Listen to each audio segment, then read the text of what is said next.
I want to kick off today's message by talking to you about people who know how to make a grand entrance. You've probably seen it 1,000 times as there's some kind of a performer or an athlete, someone who puts on a prearranged scene, a spectacle, so that they can take the arena or take the stage in style. A couple of years ago, my daughter and I got to go to a concert we'd been looking forward to, and when it was just about time for the concert to start, the lights in the arena suddenly went dark and everything was pitch black and we couldn't see anything for a second, and then suddenly a spotlight came on that was shining way up at the ceiling. And what we could see then that we hadn't been able to notice in the shadows before was that there was a platform way up high where the performers were on that platform, and they started to lower it on cables and have lights shining on them as the music began. They were making a grand entrance. You've probably seen it if you went to watch a baseball game, definitely on the pro level, but nowadays even in the Little League, you might see a batter that's walking up to the batter's box, and as they make their approach, they get to listen to their walk-up song, right? It's the little short clip of a song that batter picked out that they really like, something that gets them psyched up for their turn to hit. They're making a grand entrance. And of course, lots of times athletes will try to use their entrance into the arena to strategically intimidate their opponent. I remember when I was in high school during football season, every week the pep squad would go to great length and spend a lot of time creating this elaborate, enormous painted poster with some kind of a saying about how our team was going to crush the opposition. And then when it was time for our team to come out of the locker room onto the field, the team would destroy that poster in just a second as they ran through it. And the band was playing loud, and the announcer was hollering, and the cheerleaders were flipping down the field because we were making a grand entrance. Maybe you can remember a few months ago there was a highly anticipated boxing match between two heavyweight fighters, Jake Paul and Mike Tyson, these two guys who were born over 30 years apart. And so there was all this anticipation about what the fight would be like. And these personalities of these two fighters are dramatically different. But as they entered the arena, they each had a meticulous plan for how they were going to make their entrance and approach the ring. And so they had this curated music, and they had clothes that they had picked out specifically for the occasion, and they were escorted by this sharply dressed entourage of security detail members, and every detail of their entrance had been thought out with precision to promote their brand and excite the crowd and intimidate their opponent. They were making a grand entrance. And what I want to point out to you is that the way that you make your entrance into a room or onto a scene or onto a field, the way that you show up in a place communicates something about how you intend to present yourself there. Now, you probably already know that next Sunday is Easter Sunday, which means that we are getting ready to celebrate the event that launched our faith, the event that gives hope to our lives. We're getting ready to celebrate the annual commemoration of the resurrection of Jesus from the grave. Now, we mark this occasion every day and every week here as a church family. We always remember the resurrection of Jesus, but next week we're going to join in with the rest of the world who's even marking that this is something that happened at a specific moment in history. But you need to know that Easter Sunday is the culmination of the events of the last week of Jesus' life on earth.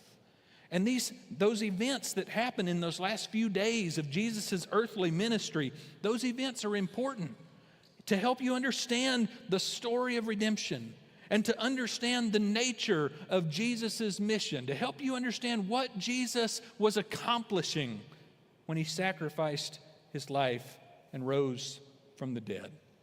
The final week of Jesus' life on earth was the climax of a growing tension between Jesus and the corrupt religious system that had developed in Israel. Jesus had been preaching a message that actually sounded like good news to people who felt excluded from religion. Jesus was unwilling to tolerate the legalistic application of rules that kept people from having access to God. Jesus extended friendship and fellowship to people that all the other religious leaders of his day would say should be excluded. Jesus was breaking down barriers and allowing women to be a part of his disciple group right alongside the men, and no other teacher was doing that.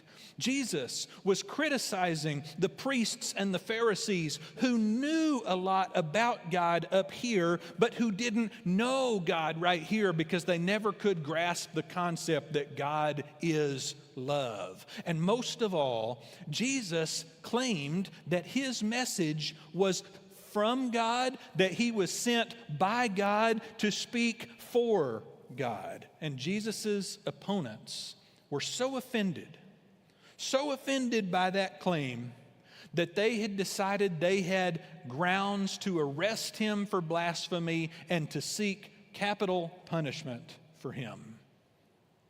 And meanwhile, Jesus was ready and determined to complete his work by confronting their corruption head on.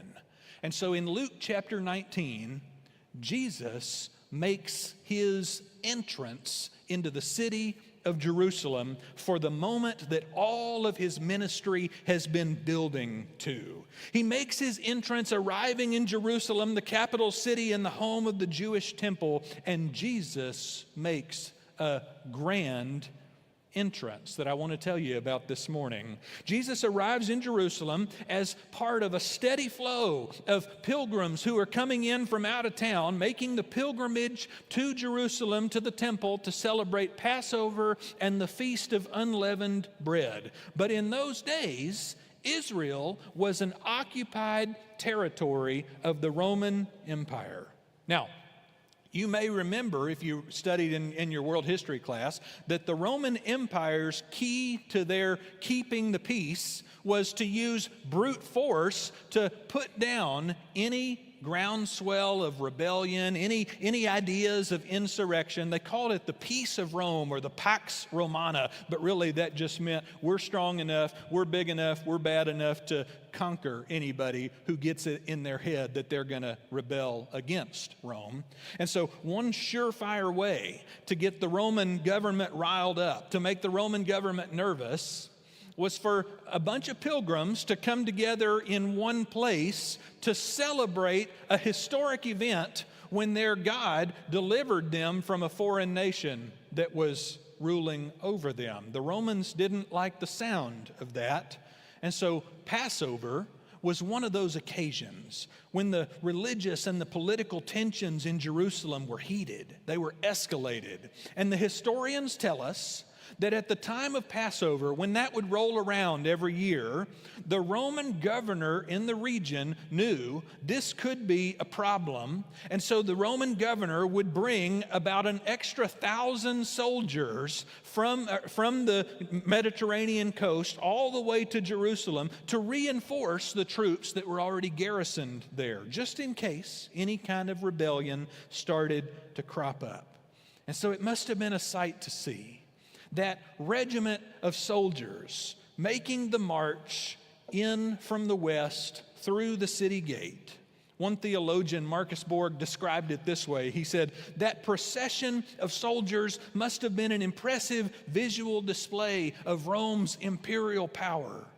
Cavalry on horses, foot soldiers, armor, helmets, weapons, banners, golden eagles mounted on poles, sun reflecting off of metal and gold, the sounds of marching feet and clinking bridles and the beating of drums. The procession displayed the imperial power of Rome, but it also displayed the Roman theology because they were convinced.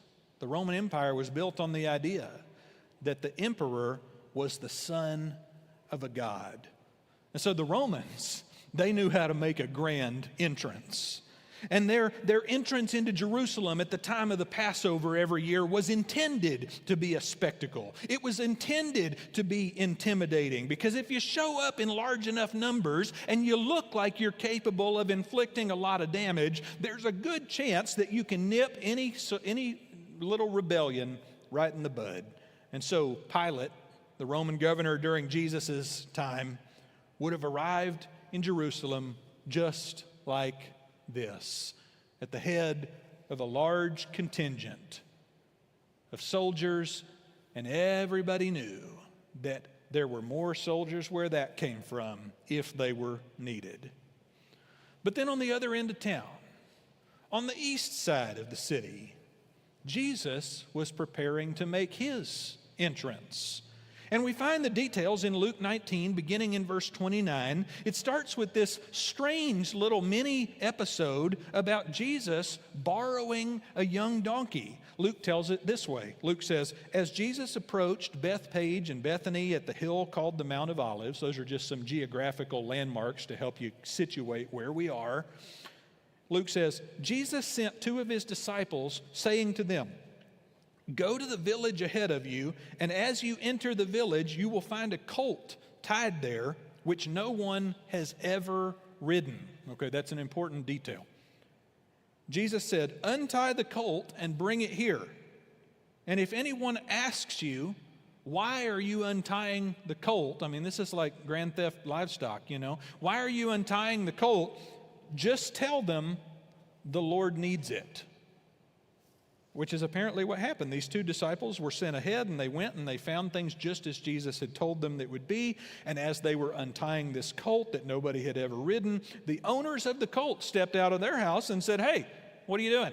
Why are you untying my colt? You know, and they replied, the Lord needs it. And apparently that was enough, because Luke just says that they brought the colt to Jesus and they took off their cloaks, their coats, and they spread those over the back of the colt, and they put Jesus on this animal. Now you've got to get a picture in your mind of what it must have looked like for Jesus to be riding this young donkey, all right? This is a donkey that's so small that it says nobody's ever ridden this one before. It hadn't been big enough yet for anybody to ride it. It hadn't had a saddle on it. It hadn't had a person sitting on it. And I've got to imagine that when a donkey has a rider put on its back for the very first time, the donkey's probably not happy about that initially. You know, there's probably some hee-hawing going on, right? Like there's probably maybe the donkey bucks up a little bit, you know, front feet up in the air. Maybe the donkey is trying to, you know, run around and throw Jesus off. And maybe the donkey is so small that Jesus's feet are dragging the ground. And you got to admit,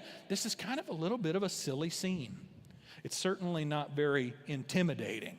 It's certainly not very scary. It was probably more comical than that. And Jesus is riding this animal, and this seems like a lot of unnecessary detail about how Jesus hitched a ride into town. But the reality is, the truth behind it is, that Jesus' entrance to the city was chock full of political drama. Let me tell you why. It's because the Messiah that the Jewish people had been waiting for centuries had been prophesied hundreds of years ago by multiple prophets of God. And one of those prophets, Zechariah, in his writings in Zechariah chapter 9, one of those prophets said this, said, rejoice greatly, daughter Zion, which is another word for Jerusalem, another name for Jerusalem. Shout, daughter Jerusalem. See, your king comes to you, righteous and victorious, lowly and, what's it say? Riding on a donkey, right? Like, this is not just coincidence. This is a political statement. This is a planned demonstration. Zechariah said, your king comes to you, righteous and victorious, lowly and riding on a donkey, on a colt, the foal of a donkey. And then Zechariah goes on and speaks for God and says, I will take away the chariots from Ephraim. I will remove the war horses from Jerusalem. Now, we've already talked a little bit about war horses this morning, haven't we? God's prophecy is, I'm going to do away with all of these weapons of war. The battle bow will be broken, and the king that I send will proclaim peace to the nations, and his rule will extend from sea to sea and from the river to the ends of the earth. You see, for generations now, the prophets of God have been predicting that when the true king of Israel arrived, when he showed up, he would arrive peacefully, lowly, because he was going to be a king who put an end to war, who put an end to hostility. And so here comes Jesus, riding on this baby donkey, the baby donkey that's maybe not so happy about it, that's kind of making a scene. Jesus comes in not looking very scary, not looking very intimidating, not looking threatening at all. Jesus comes in looking humble. And we pick back up in Luke 9, verse 36, and Luke says, as Jesus went along, and we're not talking about some big, wide, developed, paved road. We're talking about just kind of a dirt trail, okay?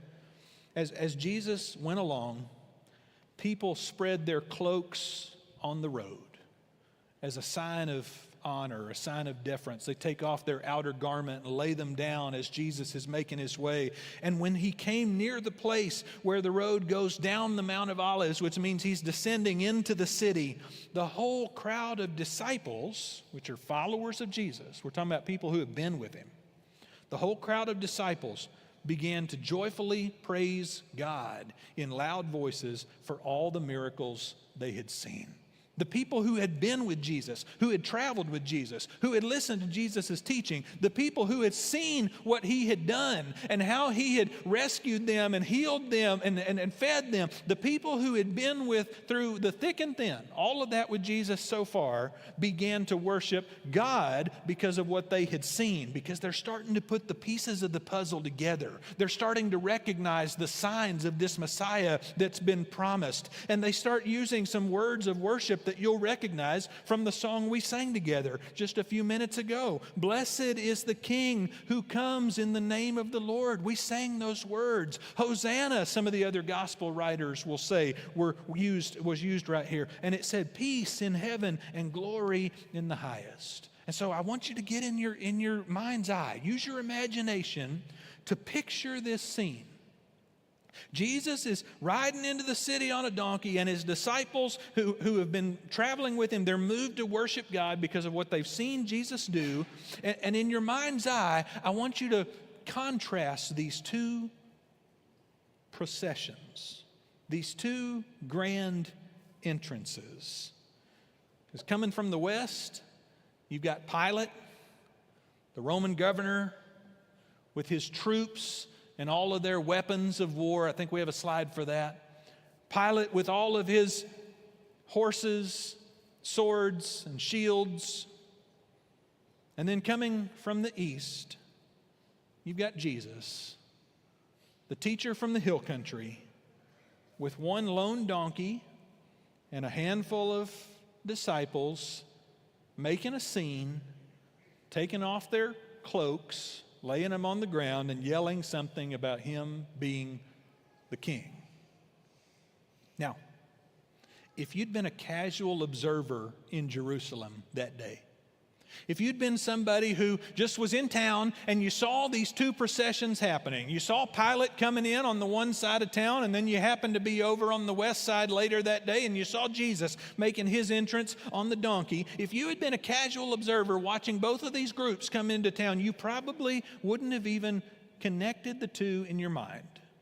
You probably wouldn't have even imagined that the two were related to one another. You probably wouldn't have imagined that by the end of the week, the man on the donkey would be arrested, charged with a serious charge, and the charge of blasphemy and insurrection, and that he would be brought before this Roman governor, standing face to face, one-on-one with this Roman leader for a ruling about whether or not he should receive the death penalty. If you had observed these two groups making their entrances into Jerusalem that Sunday, you probably wouldn't have imagined that by Friday, some of those very soldiers in the background there would have been ordered to whip and eventually execute refute the man on the donkey. You wouldn't have put those two together. If you had been an observer of these two entrances into Jerusalem, you probably wouldn't have imagined that the Roman officials would hang a satirical sign that said, "King of the Jews," above Jesus' head while they slowly and maliciously drained his life from him over the course of 6 hours. If you had been watching these two parades marching into town, you probably wouldn't have recognized that they represented the two different extremes, the contrast between the kingdoms of this world and the kingdom of God. And you probably wouldn't have anticipated the confrontation between them that was looming. But if you could have, if you had seen both of these groups making their way into town, and if you could have imagined that by the end of the week there was going to be a confrontation between the two, if you could have seen into the future even just a few days and imagined that by Thursday or Friday, these two groups were going to be in a standoff with each other, I wonder which of the two you would have predicted to win. I wonder which of the two you would have imagined would win in the end. Because that seems to be the question, the real question that's behind all of the drama of Jesus' final week on earth. Throughout this week, throughout the week that we're celebrating and commemorating right now, Jesus' values kept coming into conflict with the values of the Jewish leaders. And that conflict created tension with the Roman government, who didn't want any kind of insurrection or rebellion or unrest going on. And Jesus doesn't have any soldiers. And Jesus doesn't have any shields. And Jesus doesn't have armor. And Jesus doesn't have horses. And Jesus doesn't have swords or spears. In fact, by the time Jesus was arrested on Thursday night, Jesus didn't even really have any followers left. By Thursday night, when it looked like his mission was doomed to fail, his followers disassociated themselves with him and fled to save their own skin. And on Friday, when Jesus was tried and convicted and sentenced and hung on a cross, it looked like he would fail after all. It looked like the rulers and the authorities and the powers of this world, with all of their political strength and all of their military might, had won again, just as you would have suspected if you had seen these two groups coming into town to confront one another. And as Jesus breathed his final breath on the cross, it seemed as if the movement that he started would be just another flash in the pan, the next in a long line of failed rebellions against the establishment and the empire. But by Sunday, the story had changed. And we're going to elaborate a bunch on that next week. But for now, I want to get you thinking about how this same drama plays out in your heart. I want to get you thinking about how this same story plays out in your life. You know, for as long as armies have been going to war against each other, and for as long as nations have been invading other nations, kings and generals and presidents and prime ministers have been parading their military forces around, trying to frighten their enemies into submission. You can read about it historically. You can read about how the Greeks had such a massive navy that when that group of ships started to appear on the horizon, some of the countries that they were approaching would just be shaken to their core and would surrender as soon as the ships arrived. You can read about historically how people like Alexander the Great had these hordes of soldiers that followed them around and allowed them the military prowess, the military victory to be able to conquer the known world. You can see it in modern times as you watch the news and you see how North Korea conducts missile tests and China conducts military drills in the Taiwan Strait, all in the name of intimidating their enemies.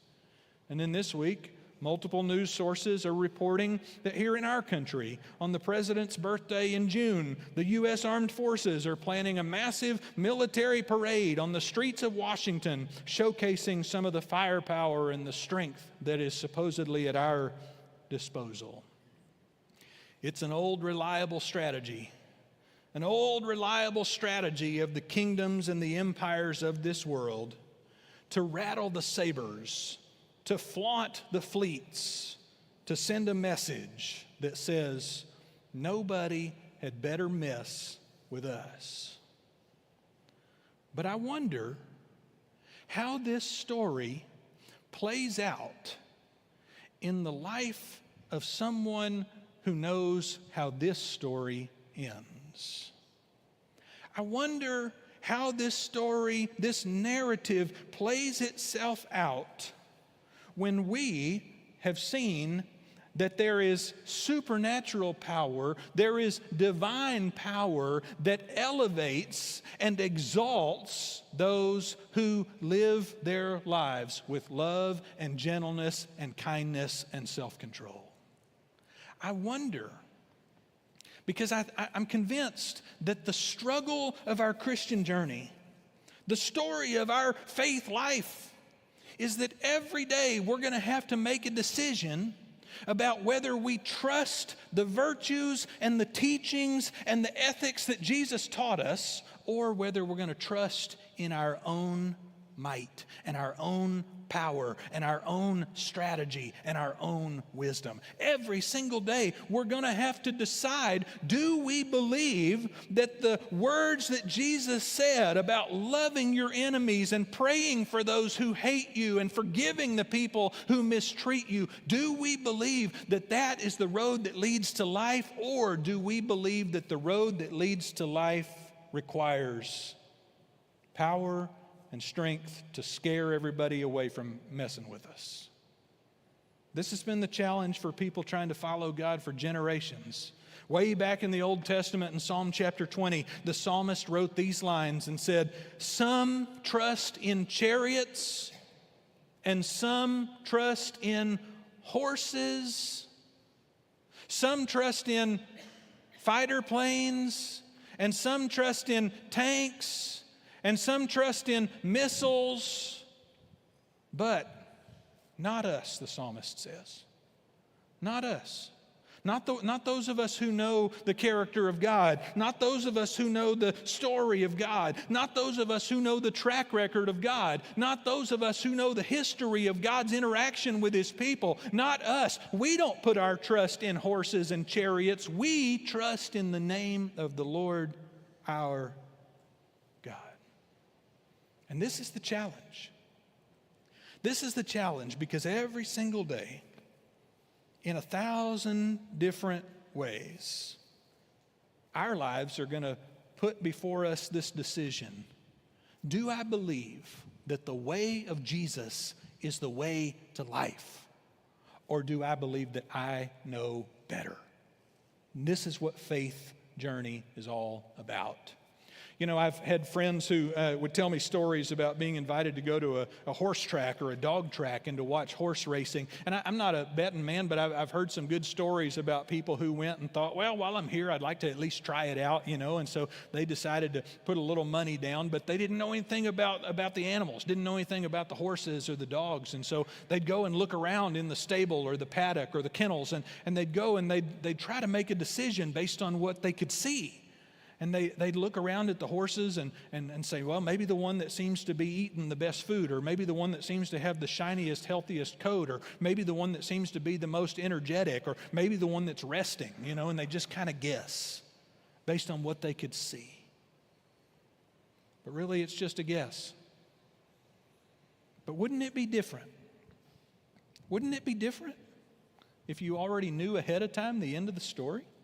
You remember the scene from Back to the Future Part 2 when one of the characters gets to go back in time and speak to his younger self, but he has with him a modern day copy of a sports almanac that has all of these reports about sports scores that have happened in between that past date and the current date. And so he takes this almanac back in time and he explains to his younger self, he says, I want you to take this almanac and I want you to place bets on the results that this almanac is telling you are going to happen. And the younger self says, how could that possibly be true? And he says, watch. And he turns on the radio and they listen to the very end of a ball game that looks like it's going to go in the favor of one team. And then suddenly something changes and it turns out that the team that was losing gets to win that game. And then they look it up in the almanac and it's right there. That's exactly what was going to happen. Wouldn't it be different if you could place your bet based on a story you already knew? That's what we're doing. That's what we're doing in this life, is that we are placing a bet, not with money, not with something as small and minuscule and unimportant as money. We're talking about placing the bet of where we invest our lives, where we place our trust, where we look for our hope. We are placing a bet with everything we are, and we know the end of the story. And the end of the story is that love wins. The end of the story is that gentleness wins.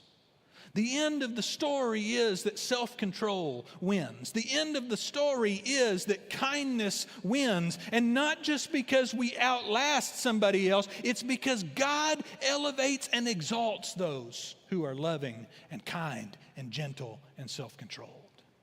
And that's exactly what happened with Jesus. Jesus, who submitted himself to God in every way, who made himself nothing and submitted even to death on a cross, and then God elevated and exalted him in resurrection, elevated him to the name and the place which is above every name and every place. God honored Jesus because of Jesus' obedience to God. And Jesus was showing us the way. And so this is the challenge for us.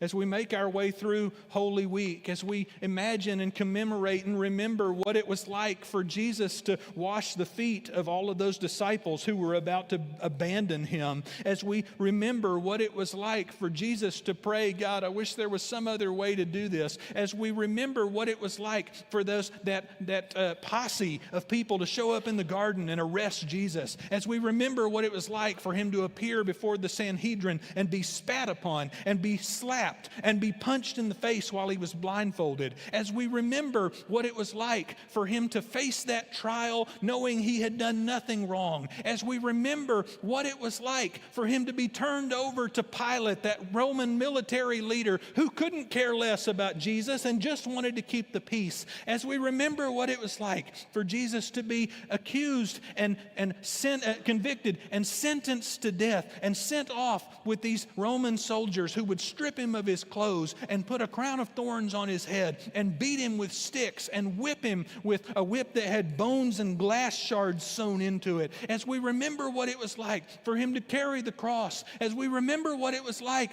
for him to be nailed to those beams and to be lifted up in between two common thieves and to look down at all of the people around him and say, Father, forgive them. As we remember all of that, the question we've got to face, the decision we've got to make is, do we believe that the virtues Jesus taught us lead to life? And that's the challenge of Holy Week.